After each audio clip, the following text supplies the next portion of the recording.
Hi, I'm Anaya Sharma. I'm 19 years old.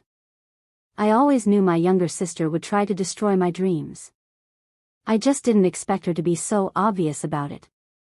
It happened 2 nights before I was supposed to fly out of the country, 2 nights before everything I'd worked for finally paid off. My passport was gone. I had checked it 3 times the night before, tucked neatly into my travel folder, resting on the desk where I had been planning every detail of my trip to Rome. Now, I was tearing my bedroom apart for the 3rd time, sweat stinging my eyes, my heart pounding like it wanted to break free from my chest. The clock ticked too loudly in the background, reminding me that time was slipping away. And then, there it was. A smirk. Bhavya's smirk. She was leaning against my doorframe, arms crossed, twirling a strand of her perfect hair like the villain in some cheap soap opera. The look on her face froze the blood in my veins. "You know, Anaya," she said sweetly, "maybe this is God's way of telling you to stay home. You're not exactly international material."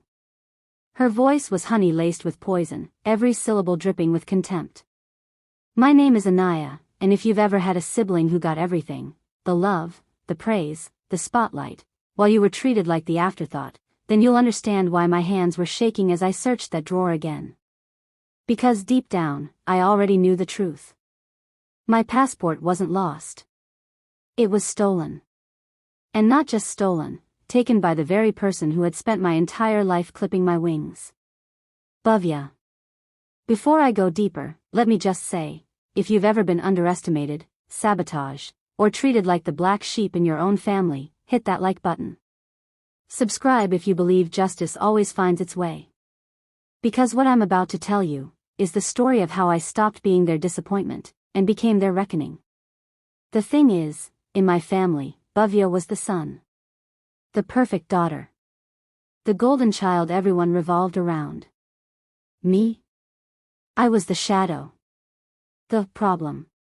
The one who studied too much, dreamed too big, and dared to want more than what my parents thought was safe. I wasn't the family disappointment because I'd done something wrong.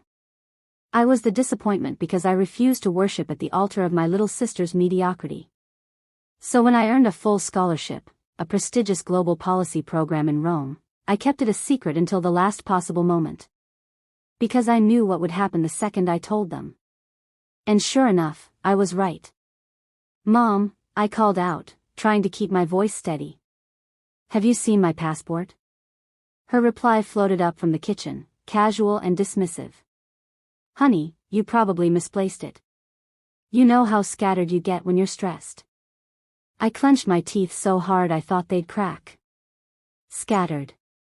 That was her favorite word for me. Not brilliant, not hardworking. Scattered. I turned and caught Bhavya's reflection in the mirror. She looked radiant, as always, like she knew she was untouchable. "You know," she added, stepping into my room uninvited, "maybe this is a blessing. Remember your science fair project? How it mysteriously caught fire the night before?" Her smile widened. "Or your prom dress? The bleach accident? You're just so unlucky." Unlucky. Right. Except accidents don't smirk at you through the smoke. I knew what she was. And now I knew exactly what she'd done. That was when Dad's voice boomed from downstairs. "Family meeting. Now." The words felt like a summons, like a trial was about to begin, and I was already guilty. I followed Bhavya down the stairs, my stomach twisting, my heart in my throat. The living room was pristine, staged like a courtroom. Mom and Dad sat on the couch like judges, ready to pass sentence. Mom's cross necklace caught the light as she patted the space beside her, the symbol of her righteousness gleaming as if to remind me, her faith was the law in this house. "Sweetheart," she said, with a voice dripping in false concern, "we need to talk about this scholarship situation." I remained standing. "There's nothing to talk about. I earned this. I'm going." "Be realistic," Dad said firmly, his brow furrowed in disappointment. "Maybe this is a blessing in disguise. You're not ready for something like this." And then, like clockwork, Bhavya chimed in, her voice breaking with fake tears. Ever since I got asked to be youth pastor, she's been trying to one-up me. And now she's making up stories about a missing passport. She just wants attention. I wanted to scream. To shake them. To make them see me. But instead, I watched Mom pull Bhavya into her arms, stroking her hair while glaring at me. The message was clear: your sister is fragile. You are the problem. Sometimes God closes doors for a reason, Mom said softly. Remember what Pastor Mike says about contentment? And in that moment, something inside me broke. Not like glass shattering. More like a lock clicking open. A realization. A decision. You're right, I whispered. Dad smiled, relieved. That's my girl. But what they didn't know was that in my head, the game had already shifted. Because I wasn't planning to give up. Not this time. Back in my room, I closed the door and pulled out my phone. My hands weren't shaking anymore as I typed the message. Plan Alpha is a go. The reply came instantly. Backup passport ready. I glanced out the window at Bhavya's room. She was already on FaceTime, probably telling her friends how she'd ruined me again. She caught my eye and blew me a kiss. That was the moment I knew. They had no idea what was coming. I typed back to my friend, absolutely sure. See you at 5 a.m. Because by the time my family realized the truth, it would be too late.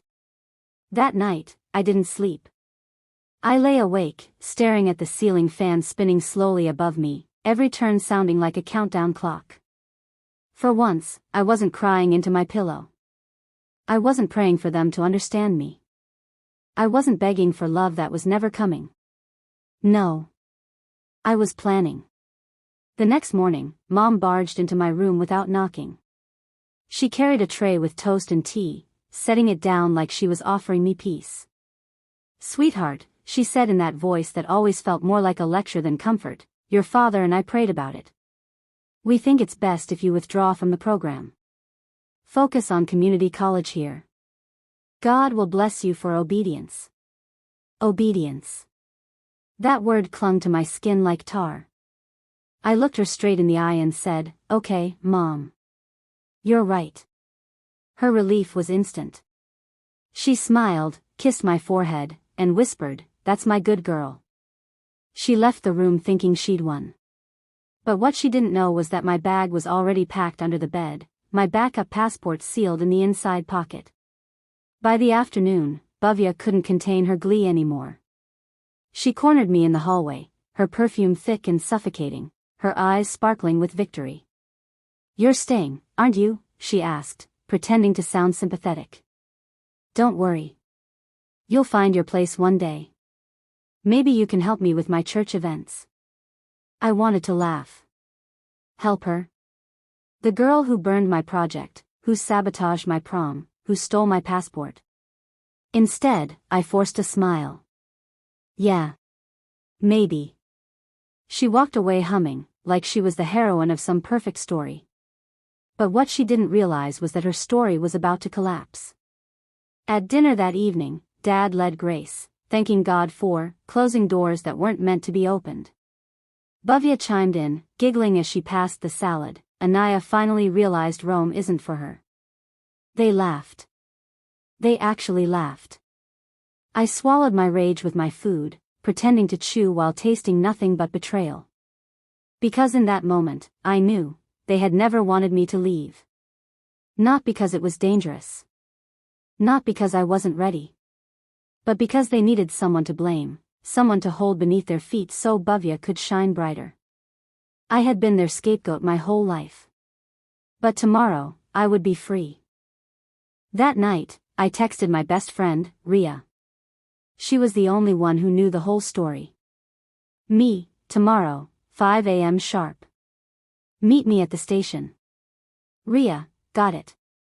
Don't lose your nerve. You deserve this. I smiled for the first time in days. But of course, Bhavya couldn't let me go quietly. Around midnight, as I was slipping my packed bag closer to the door, she appeared in my doorway like a ghost. "Can't sleep?" she asked, her voice syrupy sweet. I froze, forcing my face into calm neutrality. "Just thinking." She tilted her head, eyes narrowing. "Funny. You've been awfully quiet since yesterday. Almost like you're up to something." I laughed, fake and hollow. "Bhavya, relax. You won. I'm staying." Her eyes scanned me like a metal detector.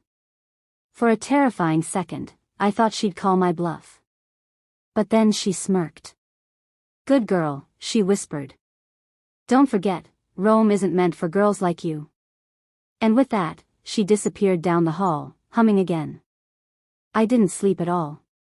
At 4:30 a.m., I slipped out of bed, fully dressed, heart pounding but steady. I grabbed my bag, tiptoed down the stairs, and paused at the front door. For a moment, I almost faltered. What if they woke up? What if they stopped me? What if Bhavya had already guessed? Then I remembered her smirk. Her mocking words. Her hand on my project as it went up in flames. And I stepped out into the dawn. Ria was waiting at the bus station, a duffel bag slung over her shoulder, her eyes shining with excitement. "You ready?" she asked. I took a deep breath. More than ever. The bus pulled up with a hiss, doors creaking open. I climbed aboard, my hands trembling on the rail. With every mile, the town grew smaller in the rearview mirror, until it was nothing more than a blur of lights swallowed by the horizon. For the first time, I felt free. But freedom never comes that easily, does it? Because by the time we reached the airport, my phone was blowing up. 25 missed calls. 12 new voicemails. Dad's voice, furious. Mom's, crying. Bhavya's, shrieking with rage. They knew. And they were coming. I shoved the phone deep into my bag, forcing myself to breathe. Ria grabbed my shoulders, steadying me. "Anaya. Listen. This is your moment. They can't stop you anymore." She was right. I clutched my passport, walked up to the check-in counter, and slid it across. "Final boarding for Rome," the attendant said. And just like that, I had done it. Or so I thought. Because as I reached the security line, I heard it, Bhavya's voice. "Anaya." I froze, my blood turning to ice. She was here. Somehow, Bhavya had followed me. And she wasn't alone. Mom and Dad were right behind her. I froze in line, heart hammering against my ribs like it wanted out. Bhavya's shriek echoed through the terminal, ricocheting off the walls, carrying every ounce of entitlement she'd ever had. "Anaya," she repeated, voice cracking like a whip. "How dare you?" I felt my stomach drop. Mom's hands were gripping her purse so tightly the knuckles were white, and Dad's eyes darted around, trying to assess the situation. Their perfect little family facade was crumbling, and they all thought the blame was mine. For a second, panic threatened to paralyze me. The security line felt like quicksand. If I froze, if I faltered, everything I'd fought for, every painstaking hour of research, every sleepless night, every whisper of hope, could be ripped away in seconds. But then, calm. I felt it settle inside me like liquid steel. No. Not panic. Not fear. Not doubt. Focus. I turned slowly, deliberately, and looked at them. Bhavya's face was red with fury and disbelief. Mom's mouth hung open like she was about to lecture me midair. Dad's posture was rigid, every muscle taut. I smiled. A small, controlled smile. Not of joy. Not of mockery. But of certainty. "Good morning," I said. Calm. Polite. Deadly. Their mouths opened, closed, opened again. Words failed them. Because they had never, ever expected me to stand my ground. Jamal appeared beside me, eyes scanning the chaos with silent efficiency. "Ready?" he whispered. I nodded. Security didn't notice a thing. My passport had been real, valid, and under my control the entire time. Nothing could stop me now but me. But the true satisfaction wasn't in the boarding pass or the plane. No. The thrill, the justice, the catharsis, was in watching them squirm. I let Bhavya's voice rise behind me. "Mom. Dad. She's stealing everything from US." I walked calmly toward the gate, every step deliberate. Each step was a statement, I am not powerless anymore. People stared. Curious glances. A few whispered, probably sensing the storm that had erupted behind me. I kept my expression serene. Inside, though, my mind raced through every single moment of betrayal, every sabotage, every time they tried to keep me small. Science fair project. Prom dress. Missed awards. Broken confidence. Every little sting was fuel now. When the gate agent called my name, it was like the universe itself had pressed play on a scene I had been rehearsing for 18 years. I handed over my documents. Boarding pass accepted. Behind me, I heard the shuffle of feet, the heavy breathing of my family, the muted, incredulous gasp of Bhavya realizing she couldn't stop me. I looked back once, letting my gaze linger just long enough for them to feel it, calm, collected, untouchable. Then I turned, and the gates opened. Freedom. Once on the plane, the adrenaline shifted to exhilaration. I could feel my heart trying to catch up with my thoughts. Jamal leaned over, whispering, "You did it. You actually did it." I nodded, letting the weight of it sink in. For the first time, no one could manipulate me. No one could dictate my worth. No one could clip my wings.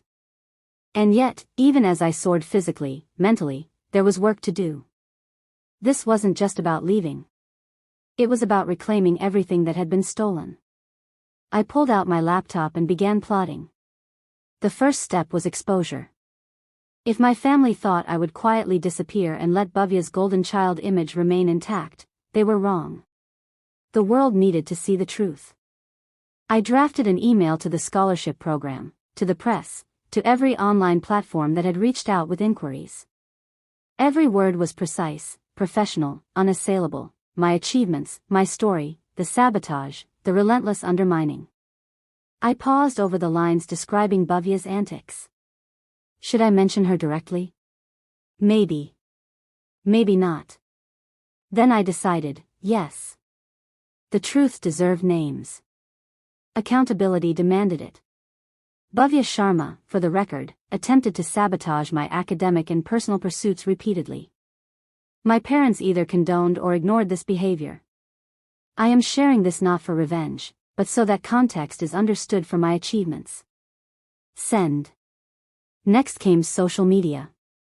I hadn't posted in months, not because I didn't want to, but because every post would be dissected, criticized, twisted to fit their narrative. Now, I had nothing to lose. I posted my boarding pass, Rome as the destination, my scholarship acceptance letter as proof. Caption. Simple. Some people don't understand freedom comes first. It didn't take long. Within an hour, friends, mentors, strangers, messages flooded in. Congratulations, awe, disbelief. And then, the indirect messages. Bhavya's followers started noticing.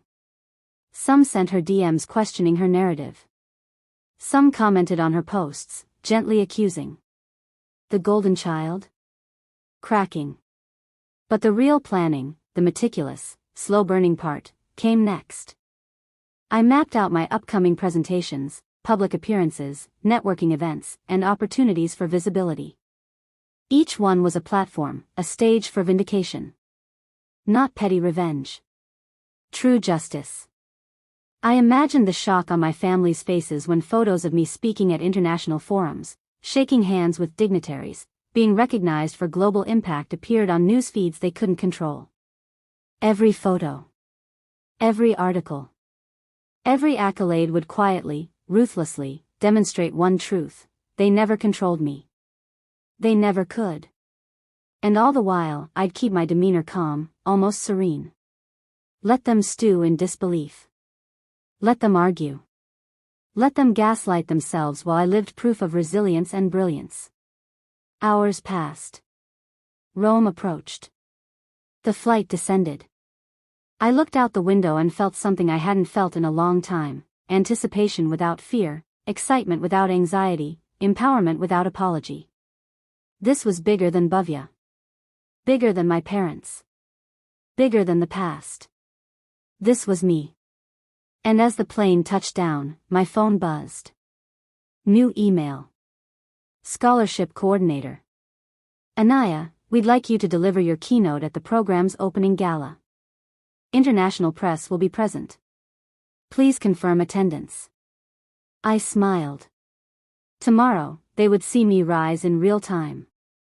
I walked through the Rome airport, passport in hand, scholarship documents secure, and phone buzzing with messages.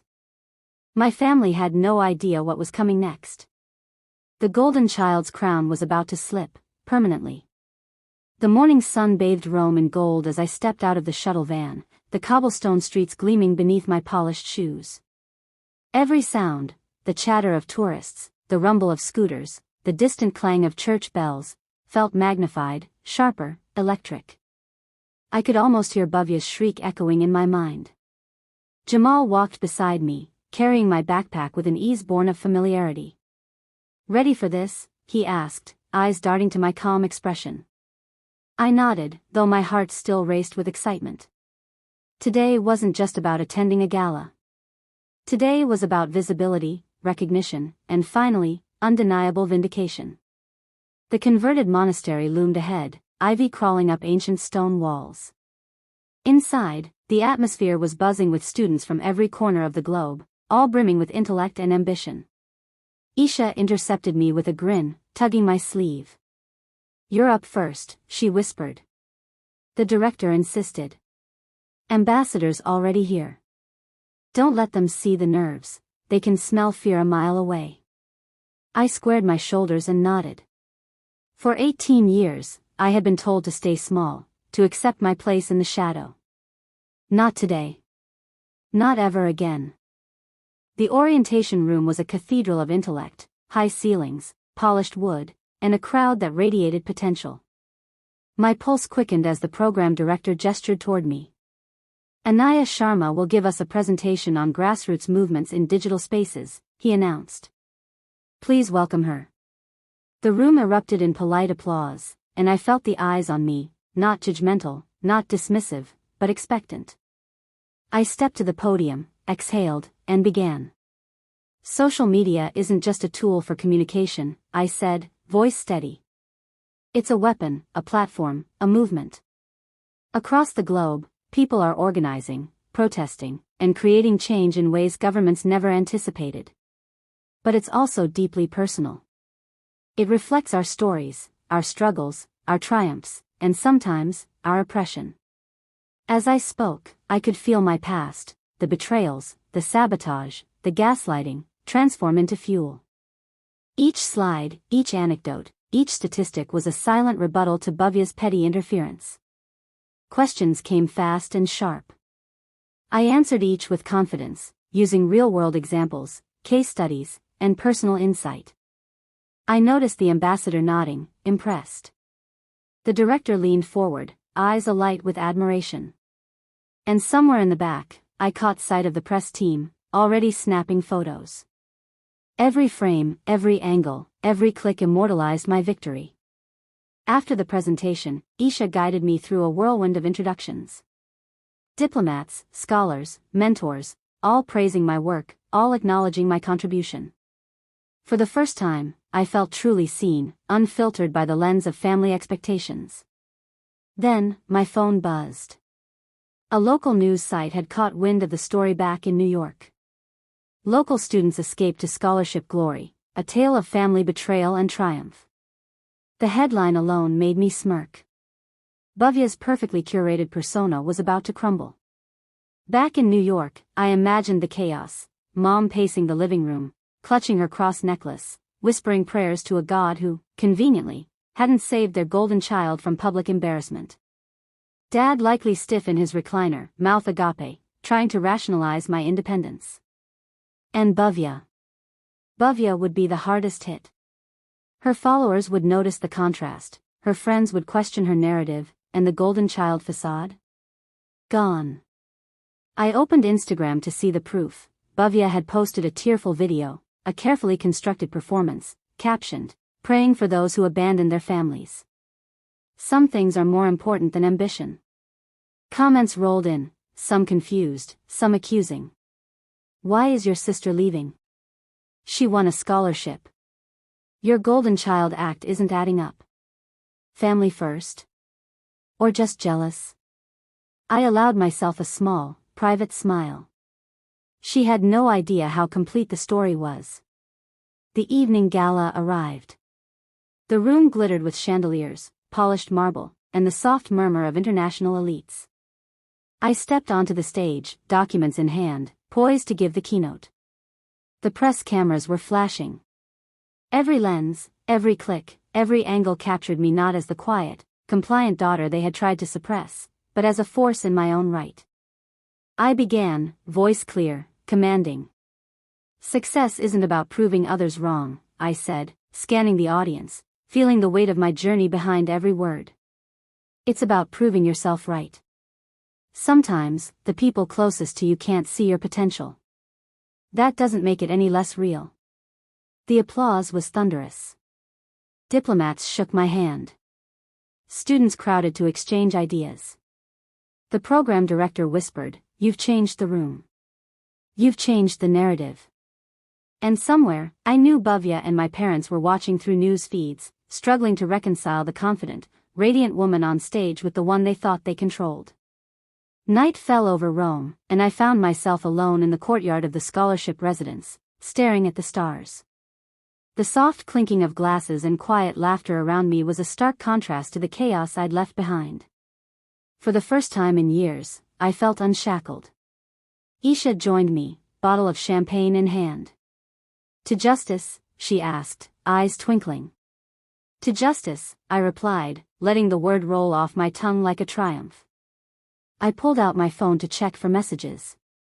Dad's text, "We saw the news. We need to talk." Bhavya's, "You've destroyed everything. Please, come back." Mom's, "Why did you do this to us?" I smiled.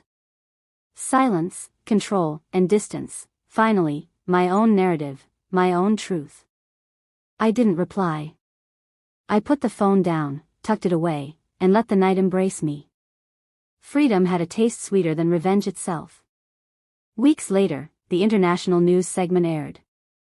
My family, watching from New York, saw my face broadcast to the world, articulate, radiant, unstoppable. Bhavya's mask cracked in real time. Mom and Dad were frozen in disbelief. I had stepped out from their shadows. And the world saw it, applauded it, and respected it. Some doors, I realized, are meant to stay open. Some doors, you break down. I had learned something essential. Revenge isn't about cruelty, it's about reclaiming power and self-worth. Every sabotage, every gaslight, every dismissive word fueled my ascent. The people who underestimated me were forced to witness my triumph. Freedom tastes different when it's earned. Victory tastes sweeter when it's personal. And sometimes, justice isn't delivered by the world, it's forged by the one who refuses to be diminished. If you've ever been underestimated, silenced, or sabotaged, remember, your story doesn't end in someone else's shadow. Stand tall, reclaim your narrative, and let the world see your light. Don't forget to like, subscribe, and share if this story reminded you that even in the darkest betrayals, there's a path to freedom, and sometimes, the sweetest revenge is simply living brilliantly.